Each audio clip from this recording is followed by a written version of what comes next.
Welcome to Raj news. మీ సిల్వేరి శ్రీశైలం. ఒక్క ఓటమి 100 తప్పుల కార్యక్రమానికి స్వాగతం.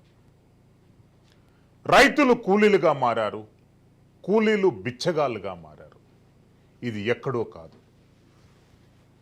అద్భుతాలను సృష్టిస్తానని చెప్పి అందరికీ హామీ ఇచ్చినటువంటి కేసీఆర్ గారిని అపర భగీరథుడుగా పిలువబడేటటువంటి కాళేశ్వరం ప్రాజెక్టు పరిసర ప్రాంతాలలో లక్షలాది మంది కుటుంబాలు నిర్వాసితులుగా మారి అలో లక్ష్మణ అని హైదరాబాద్ నగరానికి వచ్చి బిచ్చమడుకుంటున్నటువంటి పరిస్థితులు కోకొల్లలుగా ఉన్నాయి. మిడ్ మానేరు, మల్లన్న సాగర్, గౌరవెల్లి, కొండపోచమ్మ పరిసర ప్రాజెక్టుల నిర్వహణ గురించి పదుల సంఖ్యలో గ్రామాలు అన్యక్రాంతమయ్యాయి. మిడ్ మానేర్ ఒక ప్రాజెక్టు నిర్వాసితుల గోడును మనం మీ ముందుకు తీసుకొస్తే 12 గ్రామాలు నిర్వాసితులు కావడమే కాకుండా 40,000 మంది తమ ఇళ్లను కోల్పోయి వివిధ ప్రాంతాలకు వలస వెళ్ళినటువంటి చరిత్ర ఇక్కడ పునరావృతమైంది. యునైటెడ్ ఆంధ్రప్రదేశ్లో ప్రారంభమైనటువంటి మిడ్ మానేర్ ప్రాజెక్ట్ 2006 ప్రాంతంలో ప్రారంభమైనటువంటి మిడ్ మానేర్ ప్రాజెక్టు 2017లో సంపూర్తిగా మారింది. అప్పటి నుండి ఇప్పటి వరకు చింద్రమైనటువంటి బతుకులను పట్టించుకునేటటువంటి ప్రభుత్వాలు లేవు. నిర్వాసితులకు పునరావాసం పేరుతో ఏర్పాటు చేసినటువంటి ఇళ్లల్లో కరెంట్ ఉంటే వాటర్ ఉండదు, వాటర్ ఉంటే కరెంట్ ఉండదు, అన్నీ ఉంటే ఇంటికి సౌకర్యాలు ఉండవు. ఇలాంటి పరిస్థితులలో కేవలం 20% మందే నిర్వాసితులకు కేటాయించినటువంటి ఇళ్లల్లో నివాసం ఉంటున్నారు. మరి 80% మంది ఎక్కడికి వలస వెళ్ళారు? ఏ కంపెనీలలో కూలీలుగా మారారు?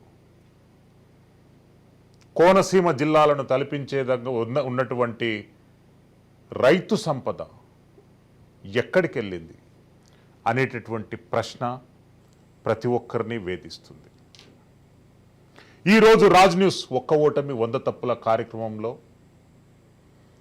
మిడ్ మానేరు, గౌరవెల్లి, మల్లన్న సాగర్, కొండపోచమ్మ ప్రాజెక్టు నిర్వాసితుల గోడును మీతో చర్చించాలని అనుకున్నాం. ఈ విషయమై మనతో పాటు మాట్లాడడానికి టోటల్గా అంటే ఈ నిర్వాసితుల పక్షాన గత 2 దశాబ్దాల నుండి నిర్విరామంగా కృషి చేస్తున్నటువంటి ఒక అడ్వకేట్ శ్రవణ్ కుమార్ గారు మనకు స్టూడియోలో ఉన్నారు. అల్జాపూర్ శ్రీనివాస్ గారు భారతీయ జనతా పార్టీ సీనియర్ నాయకులు మనకు లైవ్లో అందుబాటులో ఉంటారు. కోసా నాగరాజు గారు ఈ నిర్వాసితుల కుటుంబాల నుండి ఒక బాధితుడు మనతో మాట్లాడడానికి సిద్ధంగా ఉంటారు. మొదటగా శ్రవణ్ కుమార్ గారు, అంటే ఎంతగా చెప్పినా కానీ అంతగా ఆగనటువంటి కన్నీటి గాథ మిడ్ మానేర్ టు కొండపోచమ్మ సాగర్, ఎన్ని నిర్వాసిత కుటుంబాలు ప్రాజెక్టులు ఎండిపోయినప్పుడల్లా బయటపడుతున్నటువంటి వాళ్ళ తీపి గుర్తులను నెమరవేసుకొని గగ్గోలు పెడుతున్నటువంటి ఎంతోమంది జనాలను, వాళ్ళ జీవితాలను చూస్తున్నటువంటి అంశం. అసలు ఏంటి ఈ ప్రాజెక్టుల నిర్మాణం వెనుకున్నటువంటి రాజకీయాలేంటి? నిర్వాసితులకు సరైనటువంటి అపన్న హస్తం ఇయ్యలేని పరిస్థితులలో ప్రభుత్వాలు ఎందుకున్నాయి? ఈ చుట్టూ ఉన్నటువంటి రాజకీయాలేంటి?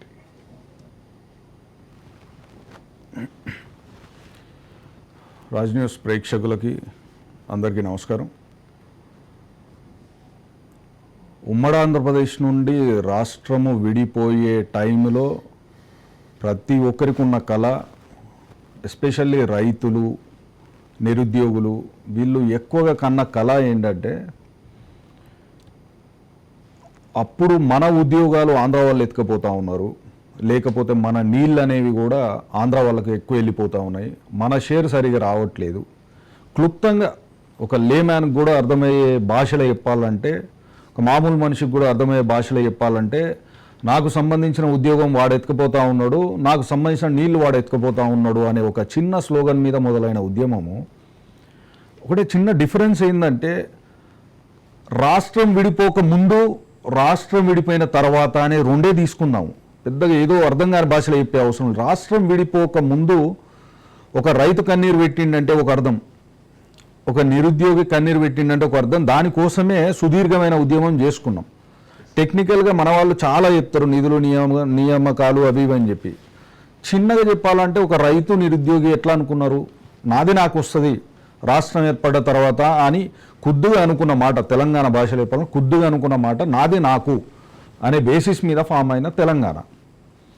అది ఫామ్ అయిన తర్వాత నువ్వు కట్టే ప్రాజెక్టులు, ఒక రాష్ట్రము ఏర్పడ్డ తర్వాత నువ్వు కట్టాలనుకుంటున్న ప్రాజెక్టులు, లేకపోతే ఉమ్మడి ఆంధ్రప్రదేశ్లో మొదలైన ప్రాజెక్టులని నువ్వు కంటిన్యూ చేస్తున్న విధానంలో ఒక రైతు ఎందుకు కన్నీరు పెట్టాలి, ఏ కారణంగా కన్నీరు పెట్టాలి అనేది రాష్ట్ర ముఖ్యమంత్రికి కానీ, లేకపోతే ఆ పునాదుల మీద ఏర్పడ్డ ఆ పార్టీకి కానీ ఖచ్చితంగా అవగాహన అనేది ఉండాలి. బేసిక్ అవేర్నెస్ ఉండాలి. ఏమని ఉండాలంటే, రాష్ట్రం వచ్చింది, మనము ఫస్ట్ ప్రభుత్వం, నేను ఫస్ట్ ముఖ్యమంత్రిని, ఒక ప్రాజెక్టు ఆల్రెడీ ఉమ్మడి ఆంధ్రప్రదేశ్లో స్టార్ట్ అయిన ప్రాజెక్ట్ అయినా కానీ పర్వాలేదు, లేకపోతే నేను కొత్తగా స్టార్ట్ చేస్తున్న ప్రాజెక్ట్ అయినా పర్వాలేదు. అంటే మిడ్మానేర్ లాంటిది అయినా, గౌరవెల్లి లాంటిదైనా, మల్లన సాగర్ లాంటిదైనా, అది ఆ వాళ్ళ హయాంలో మొదలైనా నేను మొదలుపెట్టినా కానీ నీకు క్లారిటీ ఎట్లా ఉండాలంటే, ఈ ఉద్యమానికి పిల్లర్లుగా పనిచేసిన వాళ్ళే రైతులు, నిరుద్యోగులు. వాళ్ళకంట కన్నీరు రాకూడదు, వాళ్ళ భూమిని నేను అనవసరంగా తీసుకోకూడదు, నేను తీసుకునే క్రమంలో మార్కెట్ వాల్యూని కానీ యాక్టులను కానీ, అసలు ఆ వచ్చిన 2013 యాక్ట్, కాంగ్రెస్ ప్రభుత్వంలో వచ్చిన 2013 యాక్ట్ భూసేకరణ ఏదైతే ఉందో ఆ యాక్ట్లో ఉన్నాయి నేను చెయ్యాలి అనే స్పృహ నీకు ఉండాలి. అది చేయకపోగా నేను ఇంకా నా రాష్ట్రం ఏర్పడ్డది, వీళ్ళు నా రైతులు, వీళ్ళు ఎవ్వరు కూడా బాధపడకూడదు రాష్ట్రం ఏర్పడిన తర్వాత అనే సోయి నీకు ఉండే. ఎన్ని గంటలు అది లేదు. ఎన్ని గంటలు ఎందుకు లేదని చెప్పాల్సి వస్తుందంటే, మీరు ఇదే ప్రాజెక్టులలో చూడండి, ఎక్కువ నేను చెప్తేనే తెలుస్తుంది అనేది ఏం లేదు. మీరు ఒక్కసారి గూగుల్లోకి వెళ్ళి, లేకపోతే యూట్యూబ్లోకి వెళ్ళి, మల్లన్న సాగర్ బాధితులు, కొండ పోచమ్మ బాధితులు, గౌరవెల్లి బాధితులు, మిడ్మానేర్ బాధితులు అని ఏ విధంగానైనా ఒక సెర్చ్ కొట్టండి. మీరు యూట్యూబ్ ఛానల్లో కానీ గూగుల్లో కానీ కొట్టండి. అవి సరాసరి ఎక్కడికి తీసుకుపోతాయంటే, ఆ ఫోటోలు, వచ్చే ఫోటోలు కానీ వీడియోలు కానీ ఎట్లుంటాయంటే, ఒక 1000 మంది 500 మంది బెటాలియన్ కనిపిస్తుంది మీకు ఆ ఫోటోలలో కానీ వీడియోలలో కానీ. వ్యాన్లు కనిపిస్తాయి, పోలీసులు కనిపిస్తారు, లాఠీలు కనిపిస్తాయి, కొట్టిన దెబ్బలు కనిపిస్తాయి, రైతులు వాళ్ళు ఎదుర్కొంటున్న తీరు కనిపిస్తుంది, వాళ్ళు ప్రొటెస్ట్ చేస్తున్న తీరు కనిపిస్తుంది. మీరు నా మాటే కాదు, వేరే అడ్వకేట్ల మాటే కాదు, ఇంకా ఎవరు మేధావుల మాటలు ఇవన్నీ పక్కపెట్టేసేయండి. సింపుల్గా వెళ్ళి యూట్యూబ్లో కొట్టండి, ఈ ప్రాజెక్టుల పేరు కొట్టి బాధితులు అని కొట్టండి అంతే. అంటే ఏ ఒక్క ప్రాజెక్టు నేను చెప్తున్నా, ఐ ఛాలెంజ్, ఏ ఒక్క ప్రాజెక్టు కూడా పోలీసుల డిప్లాయ్మెంట్ లేకుండా, without any police deployment, no project has been survived or started. అసలు ఏం పని కాలే, పోలీసులు లేని పనే కాలే వీళ్ళకు. అంటే నేను అనేది ఏంటంటే, ఉమ్మడి ఆంధ్రప్రదేశ్లో, నేను కామన్ మ్యాన్కి అర్థమయ్యేటట్టు మాట్లాడుతున్నాను, పెద్ద టెక్నికల్ డీటెయిల్స్లో పోతలేను. ఉద్యమము నడిచింది దేని మీద? రైతులు, నిరుద్యోగులు ఫుల్ సపోర్ట్ ఇచ్చిండ్రు, రైతులు, నిరుద్యోగులు. వాళ్ళు ఇచ్చిన సపోర్టుకు వాళ్ళు ఏడ్చిన ఏడుపులకు సంబంధం ఉన్నదా? సింపుల్, ఒకటే క్వశ్చన్. ఆ రోజున సకల జనులు అంటే అన్ని వర్గాల వాళ్ళు చేసిన ఉద్యమంలో, ఎస్పెషల్లీ నేను, I have picked up only 2 categories. 2 కేటగిరీలను నేను తీసుకున్నా, రైతులు, నిరుద్యోగులు. వీళ్ళను ఏడిపియకుండా మీరు ఒక్క ప్రాజెక్ట్ని రిఫర్ చేయండి. You just refer 1 project which has been started without the crying of farmers or unemployed people. మీరు అదొక్కటి నేను ఛాలెంజ్ చేస్తున్నా. నేను లిస్ట్ అవుట్ చేసిన ఈ ప్రాజెక్టులు అన్నిట్లలో కూడా ఏడుపులు ఉన్నాయి, ఆర్తనాదాలు ఉన్నాయి, అథారిటీలలో మూలిగే చెక్కులు ఉన్నాయి, లాఠీ దెబ్బలు ఉన్నాయి. హైకోర్టు కేసులు ఉన్నాయి, లాయర్ల ఫీజులు ఉన్నాయి, హైదరాబాద్కు ప్రయాణాలు ఉన్నాయి, మధ్యలో మిమ్మల్ని మభ్యపెట్టిన బ్రోకర్లు ఉన్నారు, రాజకీయ పార్టీల బ్రోకర్లు ఉన్నారు. నీకు 20 లక్షల చెక్కు సజావుగా 2013 యాక్ట్ ప్రకారం రావాలంటే నువ్వు ఖచ్చితంగా 2 లక్షలు ఇవ్వాలి. ఇటువంటి గాథలు ఎన్నో 10 సంవత్సరాలలో. Basic fundamental question, what you have agitated for mister KCR? దేనికోసం ఉద్యమం చేసినావు? చిన్నగా ఒక క్వశ్చన్, దేనికోసం ఉద్యమం చేసినావు? నీకోసం మాత్రమే చేసినావు.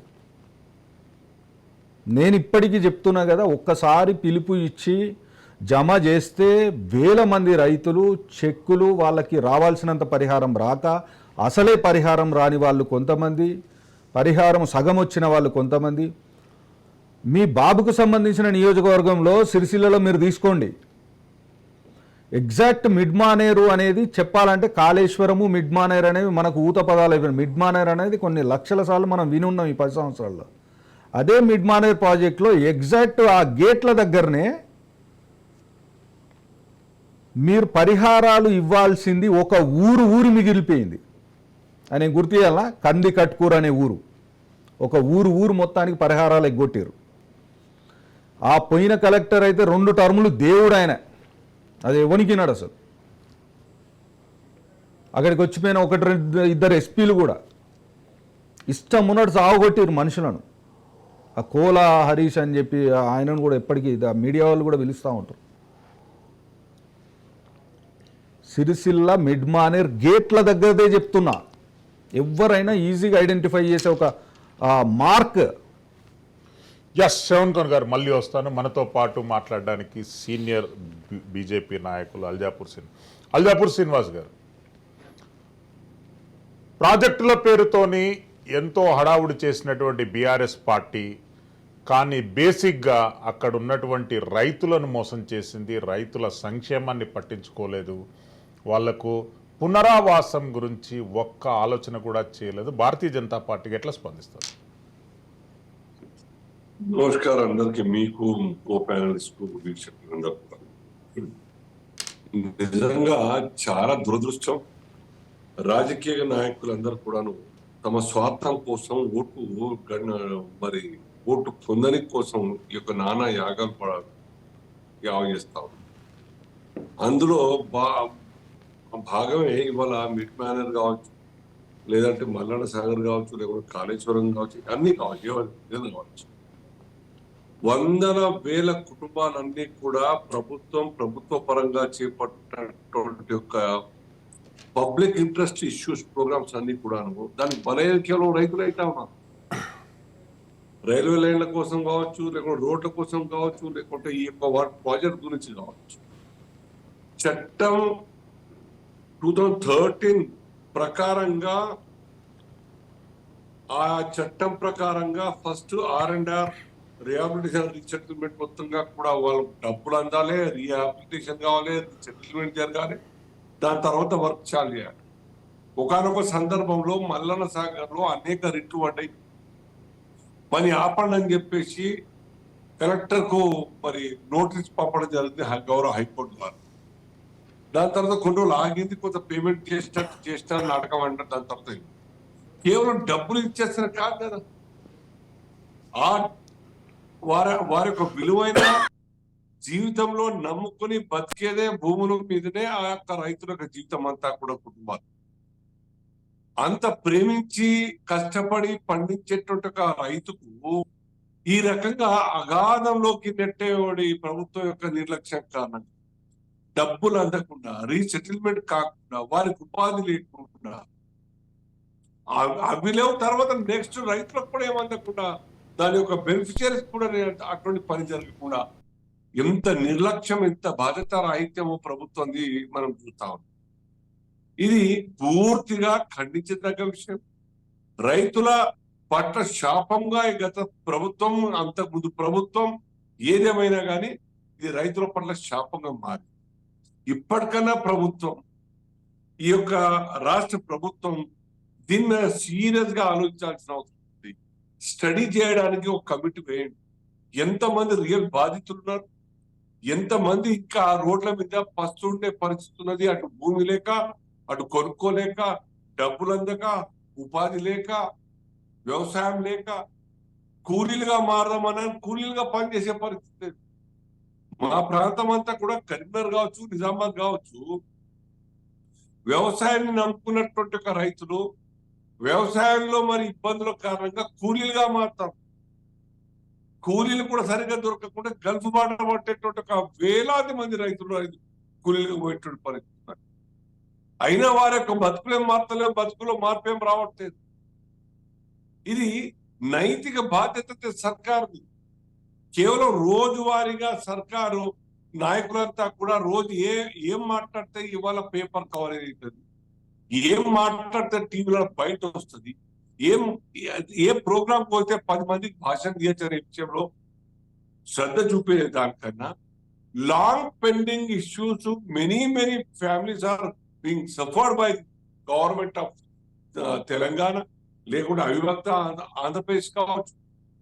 ఆ యొక్క ప్రభుత్వాల యొక్క నిర్లక్ష్యం కారణంగా మరి న్యాయం చేద్దాం, మరి ఇప్పటికన్నా న్యాయం చేద్దాం స్టడీ కమిటీ వేయండి. దాన్ని సోయలేదు, దాన్ని ఆలోచన లేదు. ఇప్పుడు మళ్ళంటూ మాట్లాడితే రేపు మీరు బ్యానర్ హెడ్డింగ్ కింద బ్రేకింగ్ న్యూస్ కింద రైతుల యొక్క బయట రిలీజ్ చేసినట్టయితే మళ్ళా 2 రోజుల్లో కూర్చున్నట్టు టీవీలో చూస్తాం మనం. దాని తర్వాత రాజకీయ బాధ. ఈ రకంగా జరుగుతున్నట్టు ఒక తతంగం రాజకీయ డ్రామా తప్ప ఇంకేం నిజాయితీగా ఆ రైతుల్ని ఆదుకోవడం కోసం, ఆ రైతు కుటుంబాన్ని సెటిల్మెంట్ కోసం, ఆ రైతులకు అందరి డబ్బులు అందించడం కోసం సిన్సియారిటీ లేదు ప్రభుత్వానికి. నిన్న సాయంత్రం ఇంటర్వ్యూ చూస్తా ఉన్నానండి, మట్టు అనేది TV private channel, private interview మట్టు.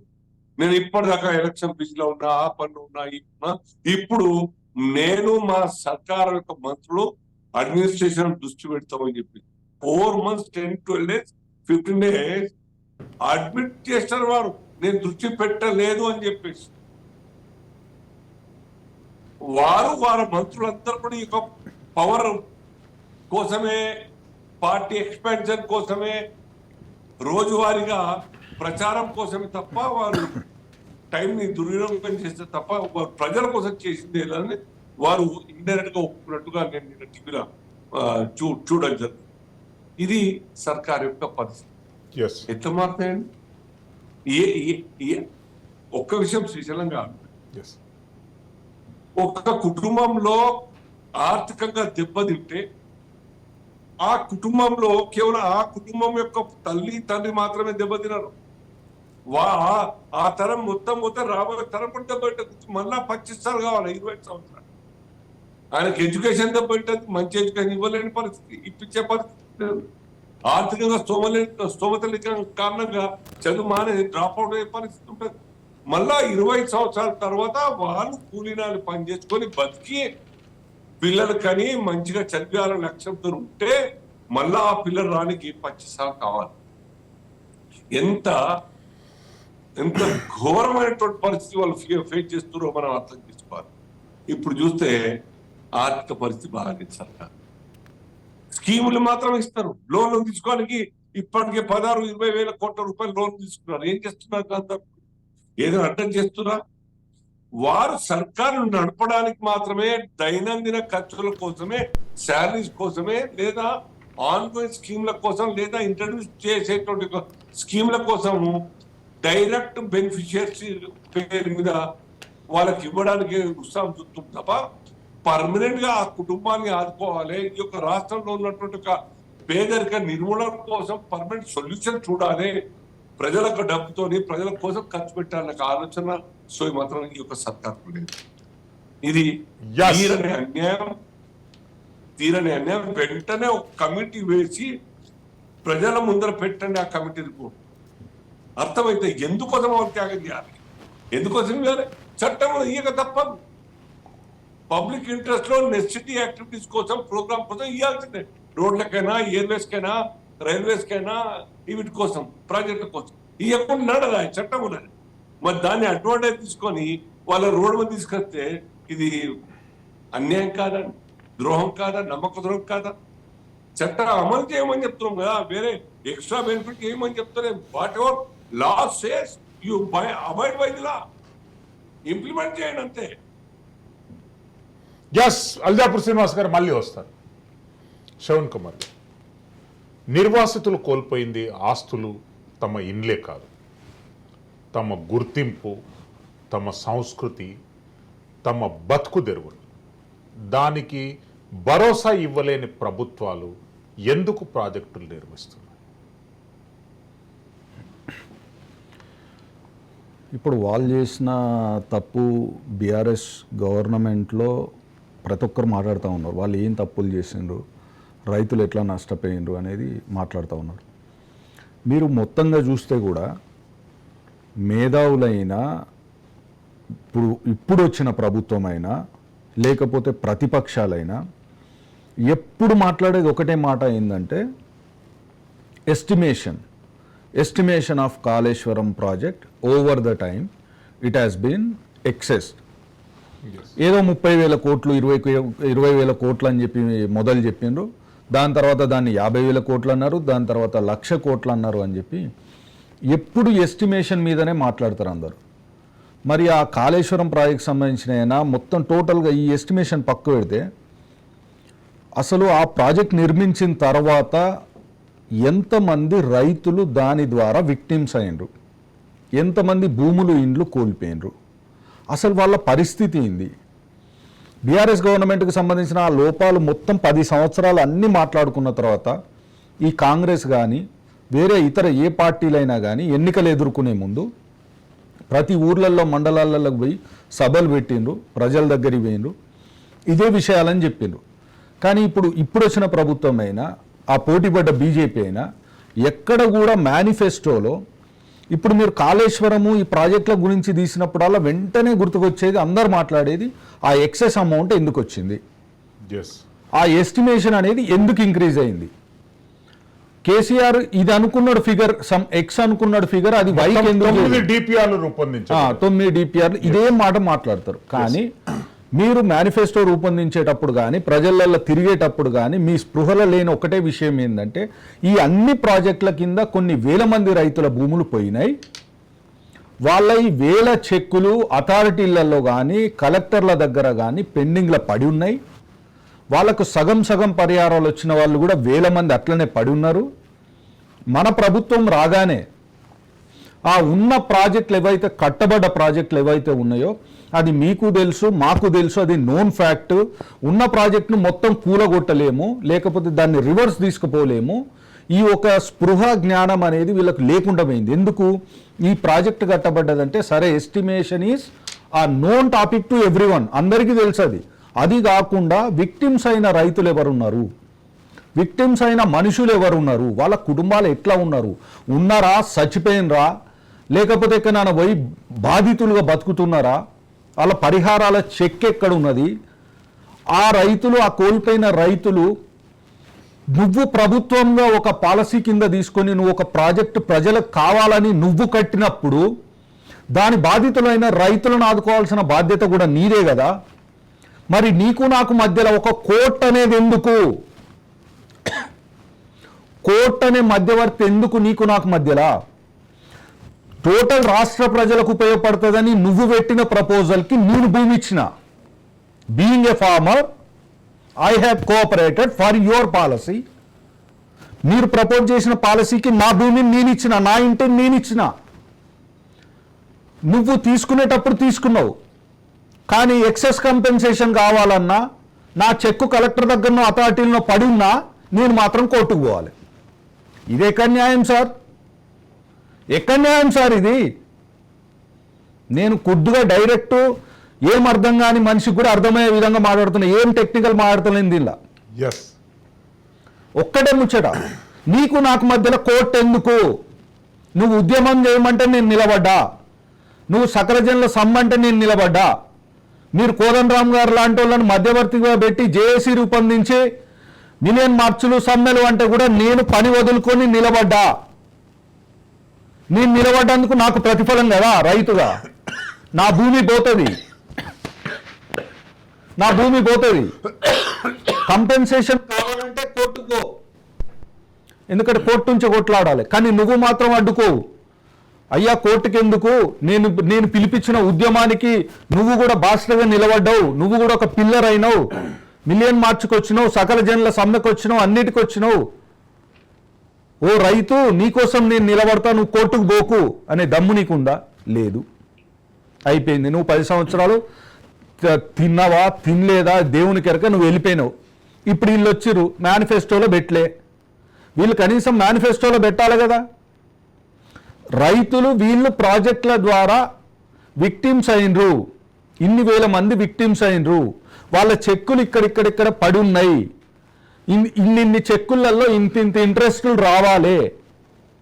వాళ్ళు మనల్ని ప్రభుత్వం మారాలని చెప్పి వాళ్ళు కూడా ఒక వర్గంగా ఈ కొత్త ప్రభుత్వం రావడానికి వాళ్ళు కూడా ఒక పిల్లర్గా నిలబడ్డారు. మొన్న మేనిఫెస్టోలో ఐటెం లేదు. కనీసం ప్రభుత్వం వచ్చిన తర్వాతనైనా ఎంతమంది విక్టిమ్స్ ఉన్నారు, లెటస్ ఎక్స్ట్రాక్ట్ రిపోర్ట్ అని ఎవరు అడిగింది, ఎవరు మాట్లాడింది? ఇప్పటికి కూడా అదే కోర్టు కేసులు కొట్లాడాలి రైతులు. తినడానికి తిండి ఉండొచ్చు, లేకపోవచ్చు. ఇంటికి సంబంధించిన చెక్కు రానోళ్ళను కూడా నేను చూపిస్తా. ఒక 60-70 లక్షలకు నాకు చెక్కు రావాలి సార్ అని చెప్పి హైకోర్టుకు పోయి రిట్ పిటిషన్ వేసిన రైతులను నేను చూపిస్తా. ఇల్లు లేదు, మీరు మీ అవసరానికి ఆ ఇల్లు గులగొట్టిండ్రు, తీసుకుపోయి 20-25 కిలోమీటర్ల దూరంలో ఏదో గవర్నమెంట్ డబుల్ బెడ్రూమ్లను అలా పడేసారు. వాళ్ళు అక్కడ మూలుగుతా వస్తూ ఉన్నారు, ఆల్మోస్ట్ సీనియర్ సిటిజన్స్. ఇటువంటి ఎన్ని కేసులు చెప్పాలి నేను? నా నాలుక మీదనే ఒక 100 ఉన్నాయి. అథారిటీలలో ఎన్ని చెక్కులు మూలుగుతూ ఉన్నాయి? కలెక్టర్లు ఎందుకు మీ దగ్గర ఉన్నది? మీ ప్రభుత్వం ఎందుకున్నది? ఇప్పుడు వచ్చిన ప్రభుత్వంలో కూడా నేను చెప్తా, జరిగిన మిస్టేక్, జరగబోయే మిస్టేక్స్ కూడా నేను చెప్తా. మేనిఫెస్టోలో they have not declared an item, they have not put an item. ఏంటి అసలు ఎంతమంది విక్టిమ్స్ అయిండ్రు, కోర్టు కేసులు ఎన్ని ఉన్నాయి? అసలు మనం తెచ్చుకున్న ఈ రాష్ట్రంలో ఉద్యమం చేసిన రైతులు కూడా ఒక వర్గమైనప్పుడు కోర్టుకి ఎందుకు పోవాలి? శ్రవణ్ కుమార్ గారు, ప్రభుత్వమే ముందుకొచ్చి కంపన్సేషన్ ఇచ్చింది, ప్రభుత్వమే ముందుకొచ్చి కాలనీలు ఏర్పాటు చేసింది, కోర్టుకు వెళ్ళవలసిన అవసరం ఏముంది? అంటే వాళ్ళు నిర్వాసితులు కోల్పోయిన దానికంటే 3 times ఎక్కువ క్యాల్కులేట్ చేసినామంటని చెప్పి కేసీఆర్ గారు పలు సందర్భాలలో ప్రకటించారు. మరొకటి, ఉత్తర తెలంగాణకు జీవనాడిగా మిడ్ మానేర్ ప్రాజెక్టును కొన్ని వందల సమావేశాలలో కేసీఆర్ గారు అభివర్ణించారు. సమస్య ఎక్కడొచ్చింది అసలు? సార్ నేను అదే అంటున్నా, ఇప్పటికీ కూడా అందరికి అర్థం కాని విషయము. నేను ప్రాజెక్టులు కడితే రైతులు ఏడుస్తున్నారు, నేను ప్రాజెక్టులు కడితే ప్రతిపక్షాలు ఏడుస్తున్నాయని కేసీఆర్ గారు చెప్పడం కాదు. నేను అదే ఫస్ట్ నేను ఎత్తుకున్న విషయం అదే. ఉమ్మడి ఆంధ్రప్రదేశ్లో ఉండాల్సిన ఏడుపులు నా రాష్ట్రం వచ్చినాక ఎందుకున్నాయి అంటున్నా. నువ్వు మిడ్ మానేర్ కట్టడం తప్పు కాదు, కాళేశ్వరం కట్టడం తప్పు కాదు, నువ్వు ఏది కట్టడం తప్పు కాదు. కట్టే విధానం ఉంటుంది. కట్టినప్పుడు ఒక్క రైతు కూడా ఏడవకుండా ఉండి అట్లా కట్టడమే సపరేట్ రాష్ట్రం అయిన తర్వాత కట్టిన కట్టడం. నువ్వు అట్లా కడితే సపరేట్ రాష్ట్రం అయిన తర్వాత నువ్వు కట్టిన కట్టడానికి విలువ. ఒక్క మనిషిని ఏడిపించకుండా నువ్వు కట్టినావా? నేను ఒక 100 ఫోటోలు ఇప్పుడంటే ఇప్పుడు ఈ ఛానల్లో చూపించగలుగుతా. నువ్వు ఎంతమందిని డిప్లాయ్ చేసినావు, నీ కలెక్టర్స్ ఎట్లా బిహేవ్ చేశారు, ఏసీపీలను సిపిలను పెట్టి ఒక్కొక్క భూ నిర్వాసితులను నువ్వు 43 రోజులు 50 రోజులు కరీంనగర్ జైల్లో విక్టిమ్స్ ఎంతమందిని పెట్టారు మీరు? గౌరవెల్లి రైతులు ఎన్ని రోజులు ఉన్నారు జైల్లో? 43 రోజులు. ఒక రైతు ఉంటే వాళ్ళపైన అక్రమ కేసులు మీరు పెడితే ఆ అక్రమ కేసులు ఒక్కసారి మీరు ఎఫ్ఐఆర్లు దించండి. ఇప్పుడు వాళ్ళకి అసలు ఒక క్రిమినల్ హిస్టరీ లేదు దానికి ముందు. ఆ అయిన ఎఫ్ఐఆర్లలో కూడా ఏది abstraction of duties of police officer. అంటే నా భూమి పోయేటప్పుడు మీరు వచ్చి అనవసరంగా అక్కడ పోలీసులను డిప్లాయ్ చేస్తే నేను అడ్డుకోకూడదు, నేను మాట్లాడద్దు. మేమందరం ఒక గ్రూప్గా పోయి, ఎందుకంటే మాకు శక్తి లేదు, మేమందరం ఒక గ్రూప్గా పోతే అందరు ఇష్టం ఉన్నట్టు లాఠీలతో కొట్టాలి, మేము పడాలి. కనీసం లాఠీ దెబ్బిట్లా అడ్డుకోవద్దు. అడ్డుకుంటే మమ్మల్ని రిటర్న్ కొట్టిండు. Abstraction of duties 353 can be imposed. ఆడ పోగానే హైకోర్టులకు పోగానే మా గవర్నమెంట్ తరపున ఆయన ఉంటారు పీపీ, ఆయన టెక్నికల్ నాలెడ్జ్ అంతా రైతుల మీదనే చూపిస్తారు, ఆయనకు దండం పెట్టాలి. వేరే కేసులలో ఆ నాలెడ్జ్ అంత ఉండదు. ఇక్కడ రైతుల మీద పెట్టిన కేసులలోనే ఆ నాలెడ్జ్ అంత ఉంటుంది. ఎందుకంటే ఆ స్టే వేకేట్ కావాలి, ఈ లోపలికి పోవాలి రైతు. నేను ప్రత్యక్షంగా అనుభవించిన సార్ ఇవి. నేను ఫైల్ చేసిన, నేను స్టే తీసుకున్నా, స్టే వేకేట్ చేయడానికి ఆయన అప్లై చేసిన టెక్నికల్ నాలెడ్జ్ని కూడా నా బుర్రతో చూసిన కోర్టులో ఒక టైంలో విరక్తి పుట్టింది, ఏందిరా ఈ లా అని. ఎస్ శ్రవణ్ కుమార్ గారు మళ్ళీ వస్తాం. అల్జాపూర్ శ్రీనివాస్ గారు, రాజకీయ పార్టీలు భిన్నంగా ఆలోచిస్తున్నాయి, అక్కడ వాస్తవాలు గ్రౌండ్ రియాలిటీ అనేటటువంటిది భిన్నంగా ఉంది. వాళ్లకు కంపన్సేషన్స్ ఇస్తామన్నారు కానీ ఇంతవరకు ఇవ్వలేదు. నిర్వాసితులకు పునరావాస కాలనీలు ఏర్పాటు చేసిరంటే ఓన్లీ 27% మందికే నిర్వాసితులకు పునరావాస కాలనీలు ఏర్పాటు చేశారు. మిగతా వాళ్లకు ఏర్పాటు గురించి రాజకీయ పార్టీలు ఒక ఉద్యమ ధోరణి ఫుల్-ఫ్లెడ్జ్గా కనిపించినటువంటి దాఖలాలు ఎక్కడ కనిపించలేదు. BJP, Congress, CPI, CPM, any party. అంటే ఇక్కడ అధికారంలో లేని పార్టీలకు ఏం బాధ్యత ఉండదండి. కేవలం ప్రభుత్వం దృష్టి తీసుకెళ్లేటువంటి ఒక పని చేయగలుగుతాం. కానీ ధిక్కార స్వరం వినిపించవచ్చు కదా ప్రతిపక్షాలు కూడా. ఓన్లీ నిర్వాసితులు తప్ప రాజకీయ పార్టీలు ఉద్యమ ధోరణి పట్టినటువంటి దాఖలాలు ఎక్కడ కనిపించలేదు. భారతీయ జనతా పార్టీ తరఫున అండగా నిలబడేది భారతీయ జనతా పార్టీ నిర్వాసితుల కోసం. రిట్లలో మేము ఇష్టం, రఘునందరావు ఇస్తారు, మా పార్టీ యొక్క లీగల్ సెల్ వాళ్ళు ఇస్తారు. చూడొచ్చు, మీరు రికార్డు చూడొచ్చు. మేము కొట్లాడితే కొన్ని ఆగినాయి అక్కడ. కానీ ప్రభుత్వానికి ఇవన్నీ కూడా తెలిసి, ఆర్థిక స్తోమత లేదని తెలిసి, వాళ్ళకి ఇబ్బంది అయితే తెలిసి, ఇవ్వలేమని తెలిసి, కంపెన్సేషన్ కూడా 1:3 ఇవ్వాలా, 3 times ఇవ్వాలనే చట్టం ఉన్నప్పటికీ ఫిజికల్ గా గ్రౌండ్ రియాలిటీ ఏమన్నా 1 లక్ష ఉంటాయా, 2 లక్షలు ఉంటాయా ఎకరానా? ఈ కాలంలో 2, 3, 4 లక్షలకు 5 లక్షలు ఎకరం దొరుకుతుంది ఎక్కడన్నా? కానీ ప్రభుత్వం గొప్పగా సర్కారు సిటీ చుట్టూరా ఉన్నటువంటి 20-50 కిలోమీటర్ రేడియస్ లో 1 కోటి, 1.5 కోటి, 10 కోట్లు, 50 కోట్లు, 100 కోట్ల యొక్క రేట్ గొప్పగా చెప్పుకుంటుందే. మరి ఆ రేట్ ఈ రైతులకు జస్ట్ కాబట్టి మల్లన సాగర్ సిటీ కానుకున్నా పెద్ద దూరం లేదు కదా. 60-70 కిలోమీటర్ దూరంలో ఉన్నటువంటి ఆ ప్రాంత రైతులకు కనీసం 20-30 లక్షల యొక్క రేట్ ఉన్నప్పటి నుంచి 3 times వచ్చే పరిస్థితి లేదు. ఆ రకంగా ఇచ్చిన సంతోషం ఉంటే కన్నీటి బాధ్యతలు ఏముండవు, కన్నీళ్ళు ఉండవు కళ్ళల్లో. పెద్ద అమౌంట్ ఇస్తున్నాడు, నామినల్ మీగర్ అమౌంట్ ఇస్తా ఉంటది.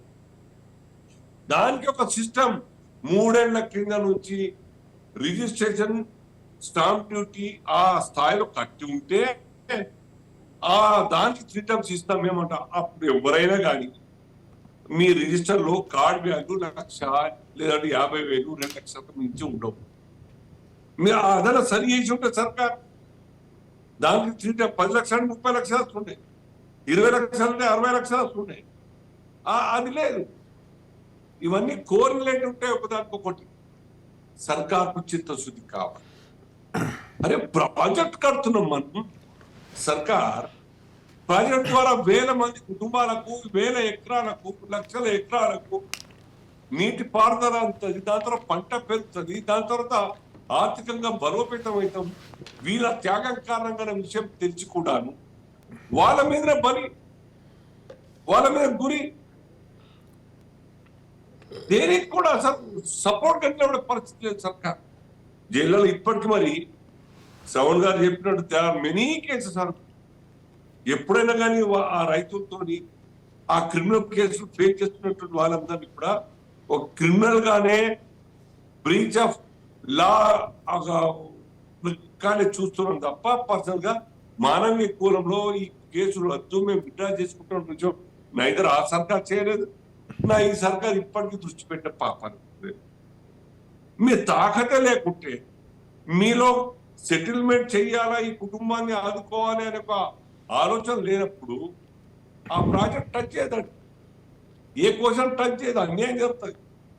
బాకీలు తీసుకున్న వాళ్ళు బాకీ ఇచ్చే పరిస్థితి లేనప్పుడు అనవసరం తీసుకొని ఇబ్బంది ఇచ్చేవాడికి ఇబ్బంది చేసేందుకు ఇదే పరిస్థితి. బాకీ అన్నట్టు ఏమైంది వాళ్ళ కాళేశ్వరం ఏమైంది? ఎంత గొప్పగా మాట్లాడుతున్నారు. ప్రపంచం మొత్తం నివ్వెరపోయేటట్టుగా దేశాలు కదిలొచ్చు చూడడానికి దేశంలోని రైతులంతా కూడా ఎక్స్పర్ట్స్ అందరూ వచ్చి చూస్తున్నారని చెప్పినారు. ఏమైంది? 1 lakh crore డబ్బంతా కూడా వృధా అయిపోయింది మనం చూస్తున్నామా. మరి ఇప్పుడు కేసీఆర్ గారు గొప్పగా మాట్లాడు, కేటీఆర్, హరీష్ రావు గారు ఇవే బస్సులు ఆనాడు నింపి తీసుకపోయి చూచారు కదా ఎగ్జిబిషన్ లాగా నుమాయిష్ లాగా. ఇప్పుడు చూస్తారా? దమ్ముందా? ఆ రైతుల యొక్క కట్ట నీటిని తుడిచే ప్రయత్నం చేస్తారా? నైదర్ ఆ ప్రాజెక్ట్ పనికి రావడం లేదు, ఉన్న నీళ్ళని పంపించే పరిస్థితి, దాన్ని రిపేర్ చేసే పరిస్థితి లేదు. నా ఇక్కడ రైతులకు అంత ఆదుకునే పాప అనుకోలేదు. నా కేసులు ఏం క్లోజ్ అవుతలేవు. ఇది కనీసం ఇప్పటికైనా ఈ సర్కార్ బాగా కేసీఆర్ సర్కార్ కు వ్యతిరేకంగా మనం అందరం మాట్లాడుతాం, లేదా అక్రమాల్ని అభివృద్ధి మొత్తంగా కూడా మాట్లాడినాం. సర్కార్ క్రెడిట్ ఏమో కాంగ్రెస్ కు వచ్చింది. ఈ కాంగ్రెస్ గవర్నమెంట్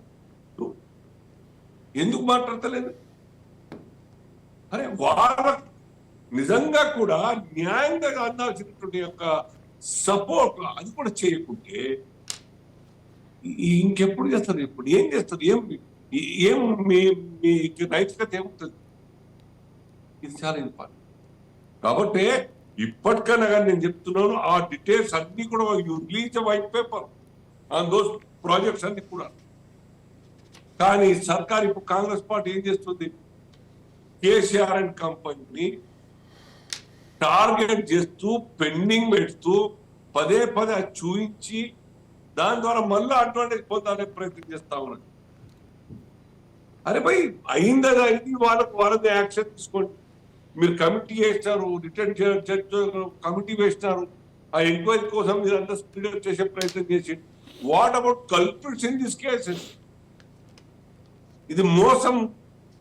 గవర్నమెంట్ ఆర్డర్స్ ఇచ్చి చేసేటువంటి ఐఏఎస్ ఆఫీసర్లు అయినప్పటికీ కూడాను వారి వెనుకాల ఉన్నటువంటి ఒక ప్రభుత్వాది నేతలు, రాజకీయ నాయకులు, మంత్రులు కావచ్చు లేదా ముఖ్యమంత్రి కావచ్చు, ఎవరైనా కావచ్చు, వాళ్ళు కూడా దేశంలో also be held responsible for all this cheating and misappropriation of funds and ఇవన్నీ కూడా మిస్ మేనేజ్మెంట్. ఎందుకు చేయరు? నేనేమంటారు ఇంటర్వ్యూకు ఇదే ప్రశ్న ఒక విలేకరు అడుగుతా. ఇవన్నీ ఉన్నాయి కదా, ఇబ్బందులు అవుతా ఉన్నాయి కాలేజ్ చదువుతుంటే వాళ్ళ మీద యాక్షన్ తీసుకుంటారు. ఈ కేవలం అధికారులనే మీరు ఎఫ్ఐఆర్ చూపిస్తున్నారు, లేదంటే ఎంక్వైరీ కోసం వాళ్ళ మీద ఎంక్వైరీ చేస్తున్నారు, ట్రాన్స్ఫర్ గురించి కావచ్చు, లేకుంటే ఈ ఫోన్ ట్యాపింగ్ గురించి కావచ్చు. ఈ కాలేజ్ చోర మీద కూడా చేస్తారా అంటే రాజకీయ నాయకుల ముఖ్యమంత్రి మీద అంటే అది కమిషన్ ఆలోచిస్తుంది, కమిషన్ డిసైడ్ చేస్తుంది. సంతకం చేసిన అధికారులు కాబట్టి వాళ్ళే first they will be held responsible అనే అర్థం వచ్చినట్టు మాట్లాడతారు. ఏమనుకోవాలి మనంతా? రాష్ట్ర ప్రజలంతా కూడా ఏమనుకోవాలి? డెఫినెట్ గా ఈ ఆరోపణలు పదే మాట్లాడుతూ వాళ్ళు సంపాదించిన అక్రమంగా దోచుకున్న డబ్బులో మీరు భాగం పంచుకోవడానికి సిద్ధమైనట్టుగా మాకు అర్థమైంది. మాట్లాడిందంటే శ్రీశైలం గారు వండర్.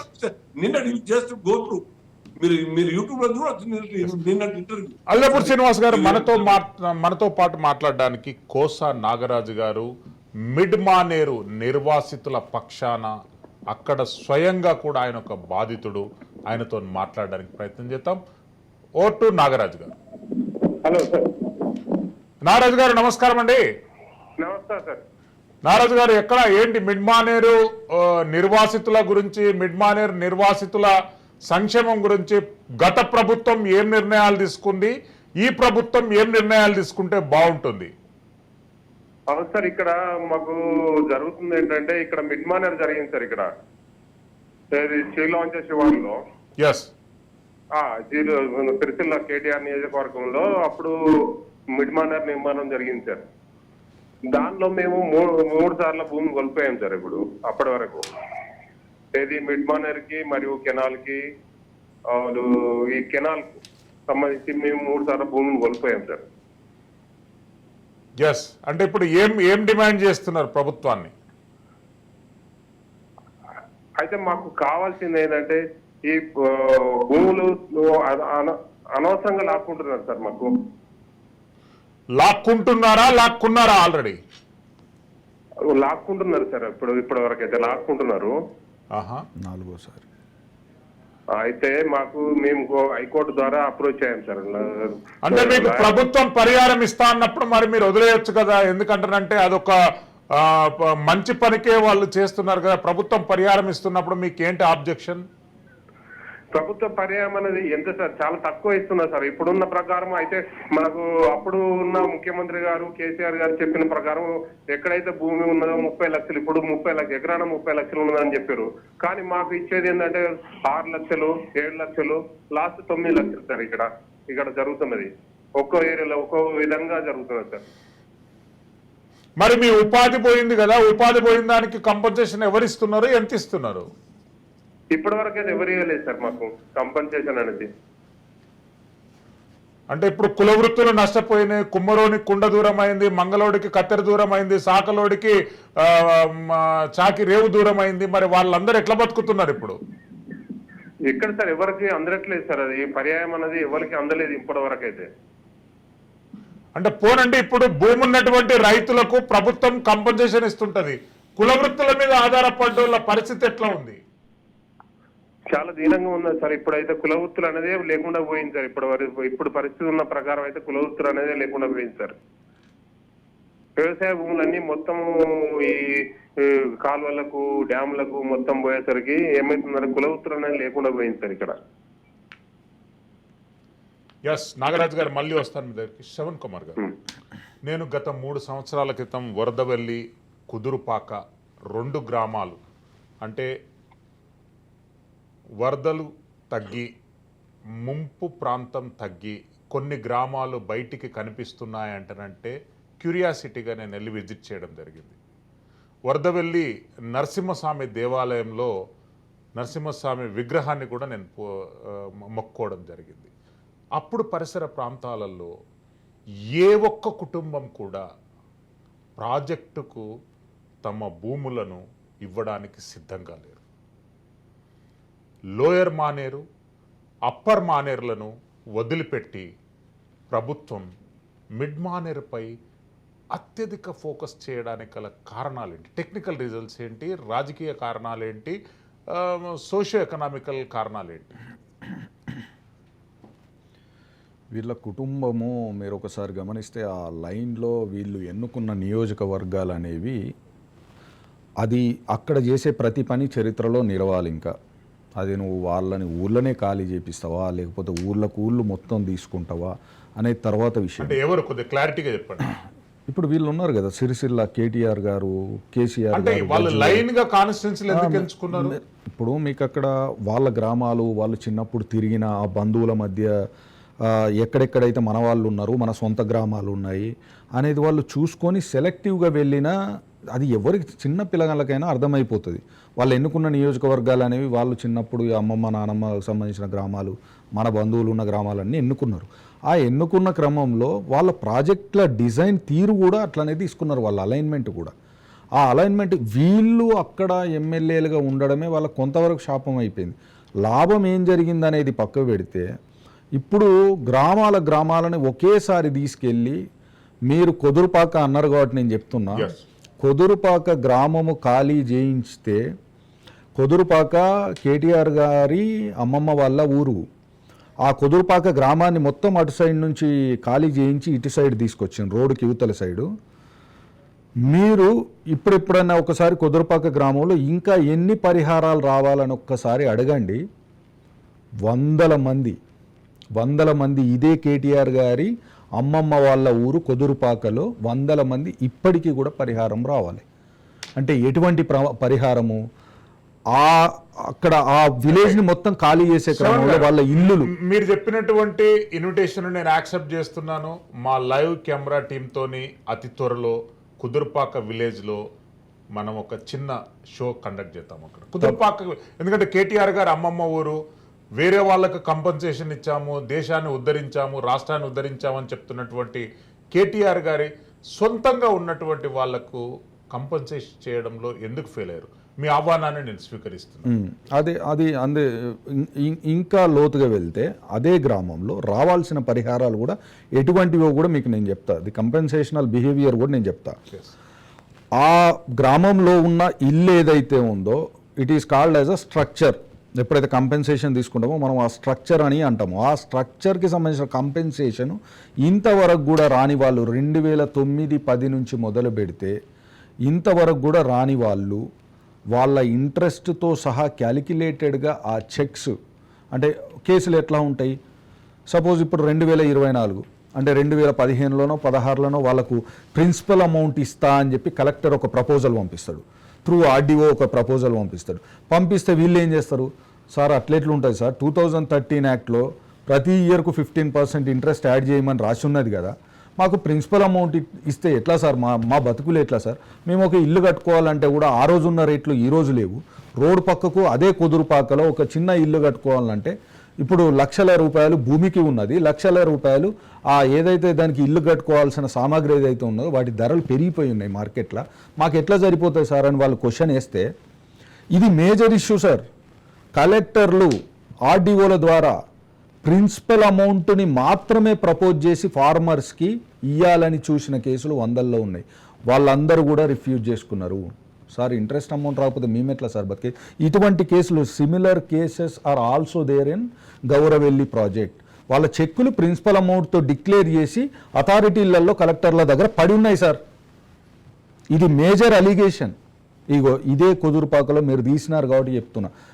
గ్రామాలలో ఇల్లుల compensation who have a lost their structures, అందులో స్ట్రక్చర్స్ కోల్పోయిన వాళ్ళై ఓన్లీ మేము ప్రిన్సిపల్ ఇస్తాం అంటే నీకు 10 లక్షల ప్రిన్సిపల్ రావాలన్నా ఈ అమౌంట్ ఇస్తాం. 2013 యాక్ట్ ప్రకారం ఈ 10 లక్షలకి ఈ రోజున 2015 ఇంట్రెస్ట్ ఎంత, 16 ఇంట్రెస్ట్ ఎంత, 2022-23 ఇంట్రెస్ట్ ఎంత అని క్యాలిక్యులేట్ చేసేవాడు లేరు.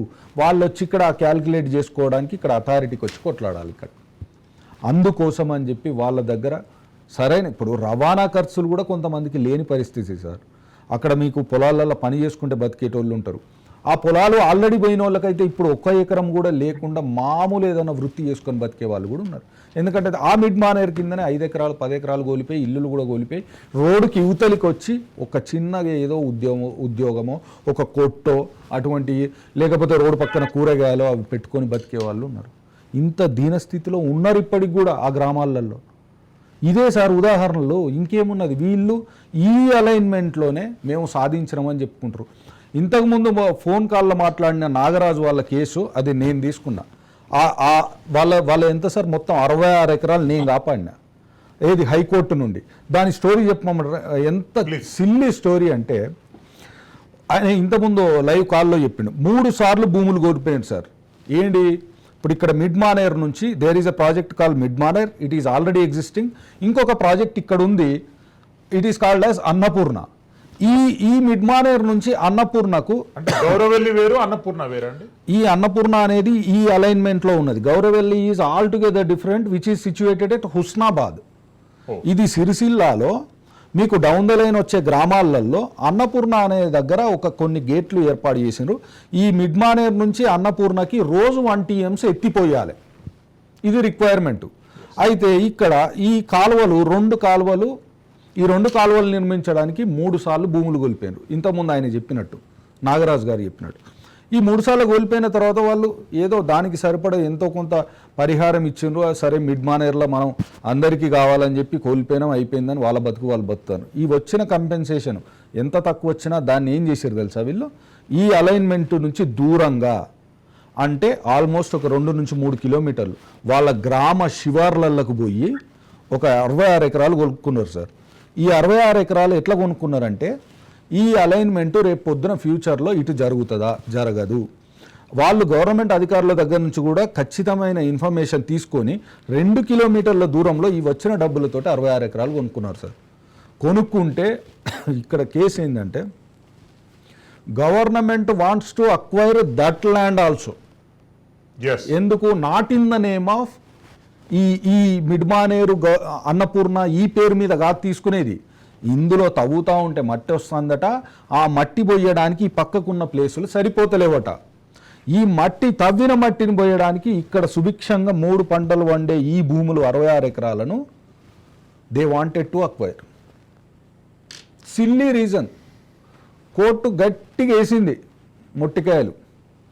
నీకు ఇంత భూమి తీసుకున్నాక ఈ అలైన్మెంట్లోనే ఈ లైన్లోనే మట్టి పోసుకోవడానికి ఉన్న తర్వాత మట్టి పోసుకోవడానికి భూమి లేదని అక్కడికి పోయి మళ్ళీ కొత్త భూములు ఎట్లా తీసుకుంటారా మీరు అని హైకోర్టు అడిగితే next time they have appeared before the court along with the irrigation department officials పెద్ద పెద్ద పేపర్లు పట్టుకొని రాండి ఏమున్నది ఆ అలైన్మెంట్ చూస్తే I have fought against the irrigation also ఆ ఇరిగేషన్ వాళ్ళతో కూడా కొట్లాట నడిచింది కోర్టుల నీ అలైన్మెంట్ ఏంది నీకు అసలు అక్కడ మట్టి పోయడానికి 66 ఎకరాలు ఎందుకయ్యా అంటే టిఆర్ఎస్ గవర్నమెంట్లో ఉన్న ఒక ఎంపీ గారికి పర్సనల్గా ఆ భూమి అంటే ఇష్టము ఎందుకు పేరు చెప్పండి మీరు అట్లా క్వశ్చన్ మార్కులు పెట్టకండి ఈ షోలో అన్ని మాట్లాడాలి అన్ని మాట్లాడాలంటే ఇప్పుడు ఆ నాగరాజు గారు వాళ్ళందరూ కూడా ఆ ఎంపీ గారి దగ్గరికి పోయినరు ఎంపీ గారి పేరు చెప్పండి కరీంనగర్ ఎంపీ కంటెస్టెంట్ వినోద్ కుమార్ గారు అని వినోద్ కుమార్ గారు చెప్పండి ఆయనకున్న పర్సనల్ ఇంట్రెస్ట్ తోటి ఆ భూమి కోసము ఆ నోటిఫికేషన్ వేసిండ్రు అనేది అలిగేషన్ వీళ్ళు వెళ్ళి చాలాసార్లు కలిసిండ్రు ఆయన చెప్తాడు మేము తీసుకోమంటారు కానీ ప్రభుత్వానికి సంబంధించిన ప్రయత్నాలు మాత్రం ఎప్పటికి సాగుతూనే ఉంటాయి నిరవధికంగా ఆర్డీఓ కూడా మీ రేపు పోతున్నాయి మాపు పోతున్నాయి అంటే పంట బండియడానికి ఇప్పటికి కూడా ఇక్కడికి సంబంధించిన ఈ బాంబ్ బ్లాస్ట్ లేదన్న దీనిలో ఈ అలైన్మెంట్లో అయ్యే చిన్న చిన్న బాంబ్ బ్లాస్ట్లు కూడా అవి పోయి అక్కడ పొలాలలో పడేటట్టు డిజైన్ చేశారు ఇంత జరిగింది ప్రాజెక్టులలో ఆ 66 ఎకరాలు సార్ ఆ రోజున సంవత్సరంన్నర గనక దాని మీద నిలబడి కొట్లాడకపోతే ఆ 66 ఎకరాలు వెళ్ళిపోయేది ప్రభుత్వానికి ఆ కూస నాగరాజు అనే ఆయన ఉన్నారు కదా ఆయనకు 2 ఎకరాల భూమి ఉంది ఆ 66 ఎకరాలలో ఆయన కూడా ఒక one of the petitioner in that writ petition which has been filed before the high court ఇటువంటి స్టోరీ శ్రీనివాస్ గారు ప్రాజెక్టులు ఎండబెట్టి ప్రజల జ్ఞాపకాలకు కాంగ్రెస్ పార్టీ సహకరిస్తుందని చెప్పి బీఆర్ఎస్ ఒక కామెంట్ చేసింది మీరు ఎంతవరకు స్వాగతిస్తారు బీఆర్ఎస్ పార్టీ కామెంట్ అర్థం కాలేదు సార్ ప్రశ్న ఇంకోసారి మిడ్ మానేర్ ప్రాజెక్టును ఎండబెట్టి అక్కడ బయటపడుతున్నటువంటి గ్రామాలను జ్ఞాపకాలను ప్రజలకు గుర్తు చేయడంలో కాంగ్రెస్ పార్టీ సక్సెస్ సాధించింది అనేటటువంటి ఒక కామెంట్ ప్రాజెక్టులు ఎండబెట్టింది అనేది ఒక నెగిటివ్ కోణం వాళ్ళ జ్ఞాపకాలు గుర్తు చేస్తున్నారంటే రిటర్న్ బ్యాక్ వెళ్ళాలంటని చెప్పి బీఆర్ఎస్ పార్టీ చేసిన కామెంట్ అది ఎట్లా స్పందిస్తారు దానిపైన అది బీఆర్ఎస్ పార్టీ నాయకులు తప్పించుకునేకి చేసే ఆరోపణ తప్ప వీళ్ళకు కూడా అంతే కావాలి కాంగ్రెస్ వాళ్ళకు కూడా చేసిన తప్పులు మళ్ళీ పునరావృతం మళ్ళీ గుర్తు చేస్తూ ఇగో వాళ్ళు తప్పు చేసారు అని వాళ్ళ యొక్క చెడు అన్ని కూడా చెప్పి వాళ్ళని బదనాం చేయాలని ఒక ప్రయత్నం ఇద్దరు అంతే కానీ సొల్యూషన్ గురించి ఆలోచించాలి కదా ఇప్పుడైనా బీఆర్ఎస్ వాళ్ళు తప్పు నొప్పుకోవాలి కదా అన్యాయం చేసినాం మేము డబ్బులు ఇవ్వలేకపోయినాం లేదా రీసెటిల్మెంట్ గురించి ఆలోచించలేదు ఇల్లు కట్టుకొని డబ్బులు ఇవ్వలేదు మేము అని ఒప్పుకోవాలి కదా వాళ్ళు ఉపాధి గురించి ఇప్పలేకపోయినామని చెప్పి ఇప్పుడు కాంగ్రెస్ చేసే ఆరోపణ వాళ్ళు కౌంటర్ గా మాట్లాడడానికి నోట మాట వస్తుంది కానీ వాళ్ళు చేసినటువంటి నిర్లక్ష్యం వాళ్ళు చేసినటువంటి అన్యాయం గురించి వాళ్ళు కూడా ఎందుకు మాట్లాడతలేరు వాళ్ళు అది వాళ్ళ బాధ్యత కాదా దశాబ్దాలు గడుస్తున్న వాళ్ళ యొక్క తలరాతలు మారతలేవు తరాలే మారిపోతా ఉన్నాయి మా దగ్గర for your kind information Srisailam గారు శ్రవణ్ గారు కూడా ఐడియా ఉంటుంది శ్రీరామ్ సాగర్ ప్రాజెక్ట్ చాలా పెద్దది 1964 లో అప్పుడు పూజ చేసి దాని తర్వాత 71, 72, 73 కల్లా కంప్లీట్ కావచ్చు ఇప్పుడు ఎక్కడున్నాం మనం 2024లో నిన్న మొన్నటి వరకు కూడాను ఇప్పటి వరకు కూడా కొన్ని కేసులు ఇంకా నడుస్తున్నాయి కోర్టులో ఎన్హాన్స్మెంట్ ఆఫ్ కాంపెన్సేషన్ కోసం 250 రూపాయలు ఒక మోటార్ బైక్కి 1000 రూపాయలు 2000 రూపాయలు ఇంటికి 2000కు 1000 రూపాయలకు 1500 ఎకరం చొప్పున భూమిని తీసుకున్నది సర్కార్ ఫైట్ చేస్తున్నారు చట్టం తెలక మేము కోర్టుకోలేదు సార్ మా అడ్మిట్ చేయండి అని చెప్పేసి దానికి ఆ పంచాయతీ దెంపని సర్కారు ముందుకు రావాలి కదా ఆ యొక్క సర్కారు పట్టించుకుంటలేదు ఇప్పటికీ కేసులు నడుస్తా ఉంది మేము భారతీయ జనతా పార్టీగా ఆ నందిపేట ప్రాంత రైతుల్ని తీసుకొని పోచంపాడుకు వస్తున్నట్టు సోమనాథ్ చటర్జీని కలిసి దరఖాస్తు ఇద్దామని పోతే మా మీద కేసులు చేసి లాఠీ చార్జ్ చేసి పంపించేసినారు కేసులు చేసి న్యాయమైన కోరిక సేమ్ ఇప్పటి రైతులు ఎట్లయితే కొట్లాడుతున్నారు ఆ రకంగా ఇంకా దాని మీద హిందీలో ఒక సామెత అంటారు Yes, అల్లాపూర్ శ్రీనివాస్ గారు. ఎస్ లేదు ఒక నిమిషం. శరత్ కుమార్ ముద్దే కూర ఖుద్దే కూర అన్నట్టు ఆ భూములు పోయి రాత మొత్తం బర్బాద్ అయిపోయి ఆ యొక్క మునిగిపోయిన భూముల్లో చూపించినట్టు అప్పటి ఒక చెరువులు మిషన్ కాకతీయ కింద డబ్బు కేటాయించి లేపుకున్నారు. ఇదే టిఆర్ఎస్ సర్కార్ వారి యొక్క సర్పంచులు ఎంపీటీసులు మా యొక్క లోకల్ ఎమ్మెల్యే అప్పటి జీవన్ శ్రీనివాస్ గారు మళ్ళీ వస్తాను. శ్రవణ్ కుమార్ రూపాయలు. టైం అవుతుంది. మీరు కన్క్లూజన్ పాయింట్ చెప్పండి. ఈ సమస్య అంటే మీ వర్షన్ అంటే కథ కంచికి పోదు మనం ఇంటికి పోము అన్నట్టుగా క్వశ్చన్ మార్క్ కంటిన్యూ అవుతుంది. దీనికి ఎక్కడ కన్క్లూజన్ పడుతుంది? Short and Congress government has to come up with a team of members. ఒక్కటే స్ట్రైట్ ఫార్వర్డ్ 20 మందిని పెడతారా 30 మందిని పెడతారా పెట్టండి. Just list out all the cases where the farmers have filed before the high court అన్నీ తీసరండి. 4-5 ప్రాజెక్టులు మొత్తం షార్ట్ లిస్ట్ చేయండి. మిడ్మానేరు, గౌరవెల్లి, మల్లన్న సాగర్, కొండపోచమ్మ తదితర అన్ని ప్రాజెక్టులు మొత్తం తీయండి. పెండింగ్ కేసులు, కంపెన్సేషన్ రాని వాళ్ళు, కంపెన్సేషన్ హాఫ్ వచ్చిన వాళ్ళు, ఎన్హాన్స్మెంట్ ఆఫ్ కంపెన్సేషన్ గురించి వెయిట్ చేస్తున్న వాళ్ళు, అన్ని కేటగిరీస్లో ఉన్న వాళ్ళందరినీ ఒక దగ్గరికి తీసుకొచ్చి వాళ్ళ సమాచారం సేకరించి కోర్టులలో ఒక్క కేసు కూడా లేకుండా చేయండి. కలెక్టర్లకు బాధ్యతలు అప్పగించండి. ధరణిలాగా స్పెషల్ డ్రైవులు పెట్టి తూతూ మంత్రంగా వారం రోజులు జరిపి వాళ్ళకి ఏదో ఉపశమనం ఇచ్చినమని కాదు. స్పెషల్ డ్రైవ్ అనే మాట వాడకండి. ఇది సపరేట్ రాష్ట్రం, మనం సాధించుకున్న రాష్ట్రం ఇది. అంటే నువ్వు నీ ప్రయాణంతో పాటు సమస్యల పరిష్కారాలు కూడా ప్రతిరోజు నీతోటి ప్రయాణం చేయాలి. స్పెషల్ డ్రైవ్ ఇదేమి ఉమ్మడి ఆంధ్రప్రదేశ్ కాదు. స్పెషల్ డ్రైవ్ పెట్టి ఉన్నాయి 4 సమస్యలు కాదు వారం రోజులలో అయిపోవడానికి. స్పెషల్ డ్రైవ్లు వద్దు. ఈ ధరణి సమస్యలకైనా భూ నిర్వాసితుల సమస్యలకైనా పర్మనెంట్ కమిటీలు పెట్టండి. అంటిల్ దే బికమ్ జీరో వచ్చేంత వరకు ఈ కమిటీలను పెట్టండి. ప్రతిరోజు అందుబాటులో ఉంచండి. రైతులు మీ దగ్గరికి వచ్చి ఒక అప్లికేషన్ ఇస్తే అది కలెక్టర్ దాకా పోగలిగిన ఒక ఛానల్ని ఏర్పాటు చేయండి. థ్యాంక్ యూ శ్రవణ్ కుమార్ గారు, అల్జాపూర్ శ్రీనివాస్ గారికి, అదేవిధంగా నాగరాజు గారికి ధన్యవాదాలు తెలియజేస్తున్నాము. మిడ్ మానేరు బాధితులే కానివ్వండి, మల్లన్న సాగర్ బాధితులే కానివ్వండి, కొండపోచమ్మ సాగర్ బాధితులే కానివ్వండి, గౌరవల్లి బాధితులే కానివ్వండి, వాళ్ళందరూ కూడా తెలంగాణ రాష్ట్ర ఆవిర్భావం గురించి తమ వంతు పాత్ర పోషించినటువంటి ఉద్యమ కార్యకర్తలు. వాళ్ళ నిర్లక్ష్యం రాజకీయ ప్రయోజనాల కోసం, వారిపైన చవితి తల్లి ప్రేమ కేవలం ఒక ఎంపీని సాటిస్ఫై చేసేందుకే బీఆర్ఎస్ పార్టీ ఇవన్నీ ప్రాజెక్టుల నిర్మాణం, నిర్వాసితులకు కన్నీటి గాథలు కల్పించిందనేటటువంటి అంశాన్ని వక్తల అభిప్రాయంలో వ్యక్తం చేశారు. రాజ్ న్యూస్ ఒక్క ఓటమి 100 తప్పుల కార్యక్రమంలో పాల్గొన్న వక్తలందరికీ ధన్యవాదాలు తెలియజేస్తున్నాం. Keep watching Raj news. Silveri Srisailam for Raj news.